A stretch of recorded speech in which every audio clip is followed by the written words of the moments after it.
Having left Egypt, the Hebrew people are here in the wilderness, are trying to figure out their purpose and whether or not they are alone out there. Though they had seen with their own eyes the plagues of nature that their God had enacted in order to free them from slavery, out here in the wilderness, they had to get to know again their God, their own God. They had to build trust with the God of their ancestors after being immersed in the religious world of Egypt. The ancient Egyptians believed in many different gods and goddesses. Each one had their own role to play in maintaining peace and harmony across the land. Some gods took part in creation, and others brought a flood every year, which was important for growing crops. Some offered protection, while others took care of people after they had died. The ancient Egyptians believed that it was important to recognize and to worship these gods and goddesses so that life would continue smoothly. But it seems at this moment in the wilderness, in the desert wilderness, the Hebrew God Yahweh, the God who had liberated the people from slavery in Egypt, wants to set themselves apart from those Egyptian gods, while sort of retaining some of their symbols and their function, saying, I'm like those gods in Egypt, but also wholly different, wholly other. While the Egyptians understood there to be one God for creation, another for judgment, another for kings, another for the afterlife, the God of the Hebrews was one God for all. Creator, concerned with justice enacted through both peasants and kings, judge of the living and the dead. In the ancient Near East, one of the primary ways that people worshiped their gods was to provide an offering. The Hebrews ultimately developed a pretty complex system for offerings, but giving offerings had always been part of their story, even from the moment after Adam and Eve left the Garden of Eden. Cain and Abel's conflict started over an offering. And in this ancient ritual, Tim Little from Logos Bible Study tells us that in the offering, the choice parts, right, the best cuts of the animal are offered to God by fire. The worshiper can consume some of the animal, so the whole of the animal is not given as an offering. The worshiper can consume some of the animal, but the best cuts are devoted to the Lord by fire. The burnt offering was a completely consumed offering, one that left nothing but ashes. The book of Leviticus describes the process of completing a burnt offering. It details the worshiper's responsibilities and the priest's responsibilities. The worshiper freely brings an unblemished male animal to the tabernacle. The worshiper presses their hand on the animal's head and prays a prayer of confession, essentially transferring their own sins, right, the sins of the worshiper, onto this unblemished animal. These sins that they name, that they confess, are things that separated or alienated that person from their neighbor, or from God, or from their own self, or from creation. The worshiper then kills the animal and captures the blood in a vessel, which the priest then sprinkles around the altar. The worshiper skins the animal and cuts it into pieces. Then the priest takes the pieces of the animal and places them on the wood where it is burned completely, right? Those choice cuts. We know that God might be pointing us to this kind of ritual, this ritual act of offering in this story on Mount Sinai, because in the cloud on the mountain is a devouring fire. This term is used to describe that fire on the altar in the tabernacle, the fire that consumes everything offered, that turns all that sin to ash. That fire, that devouring fire, it's a refining fire, and the refining fire is located in the place that God dwells, in God's presence. All that separates us from God, from neighbor, from creation, and ourselves is devoured. We are set right, we are reset, we are renewed, we are made whole. So what this means is that seeing God means understanding our own identity more clearly. It means coming to clearer sense about who we are, because nothing stands in the way of knowing ourselves, knowing God, knowing our neighbor, knowing creation. And it causes me to ask, it raises some curiosity for me. Does this happen because we know that God is the living God? Being near to God brings us to greater life. Moses, when he comes down from the mountain, his face glows like he's just walked out of this extremely rejuvenating facial or something.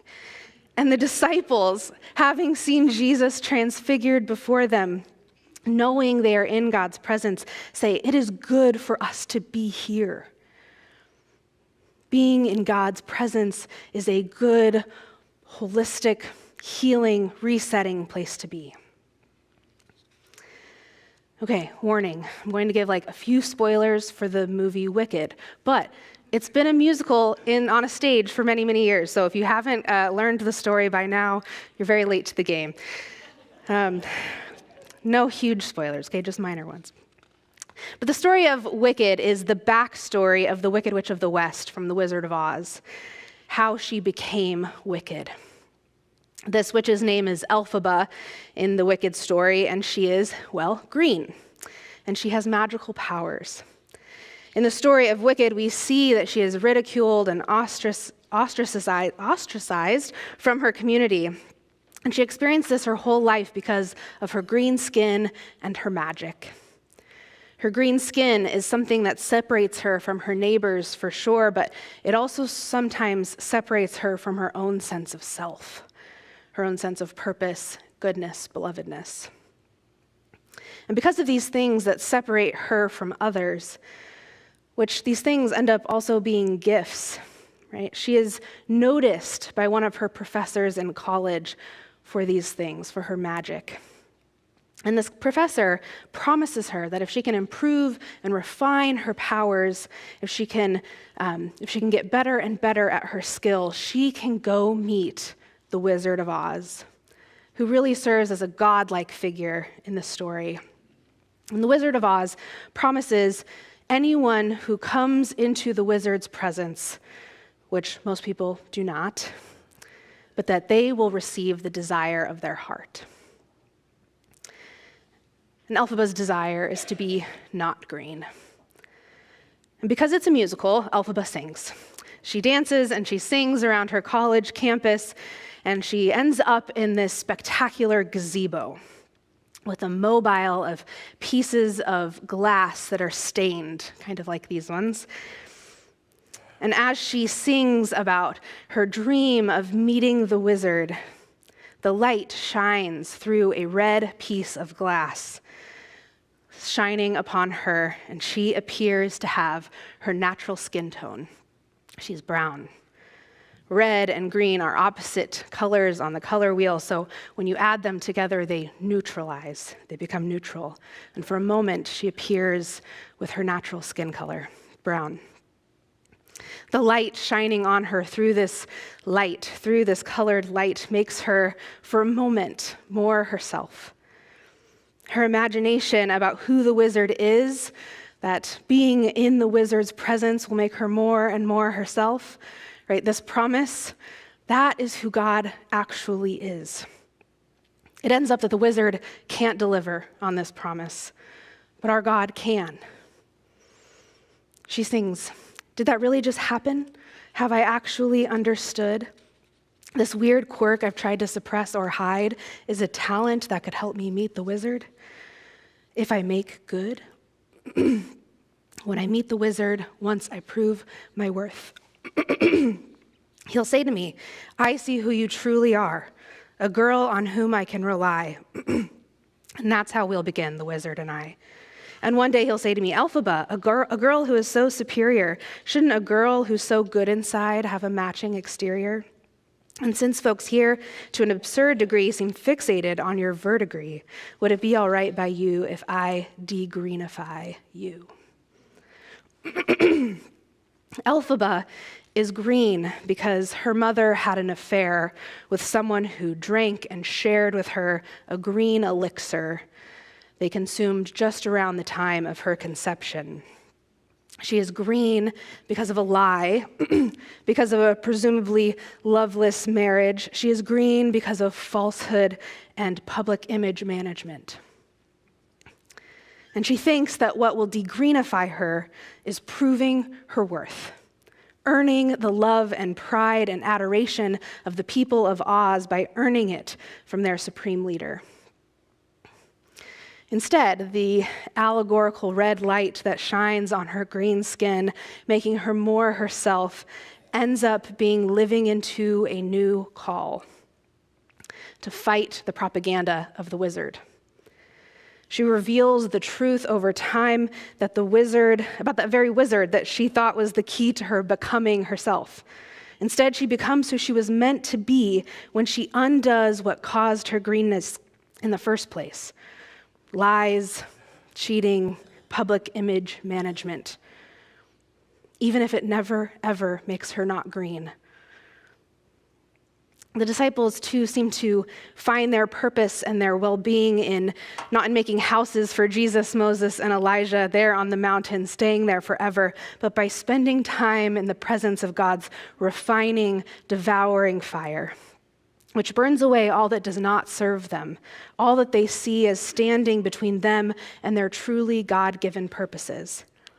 They come down the mountain from this fire-like light, more truly who they were created to be, more fully prepared for what is to come, and more confident in who Christ is, God's Son, as they make their way to another mountain called Calvary in the coming days, the place where God's Son dies, where the sun goes dark, where the light refuses to shine. But at this moment, on this mountain, they are shone upon, and a covenant is reaffirmed, it is re-recorded, it is relaunched to carry them through a new moment, a new era. Their lives are changed, but they've never been more themselves. They've never been more who they were created to be. Only Moses and Joshua went up Mount Sinai, and only 3 disciples went with Jesus up the mountain of transfiguration. Not everyone goes up the mountain. Not everyone will see with their own eyes the glory of the Lord for themselves. But those who do come back glowing, shining. They'll come back so fully themselves, so much more full of life, that it will be a reflection of God's glorious light, which shines like the sun. They will be temples of the Most High, walking around so people can interact with God's presence. God has called each one of us to be a priestly people then, people who have gone up to the mountain, whose own faces are glowing, that our reflection of God's light will shine through the diverse colored lenses and stained glass, revealing more clearly who you all were created to be, who others were created to be. I think it's our task to shine our lights through something equal and opposite from whatever has greenified people. For those who have been chained, shine your lights through freedom. For those who have been extracted from those who have been exploited, shine your lights through generosity and abundance. May each one of us, may each one of you be refining, devouring fires that turn all that oppresses, all that separates, all that alienates or exploits and injures people into ash. And then come and see what God can do with ash. Amen.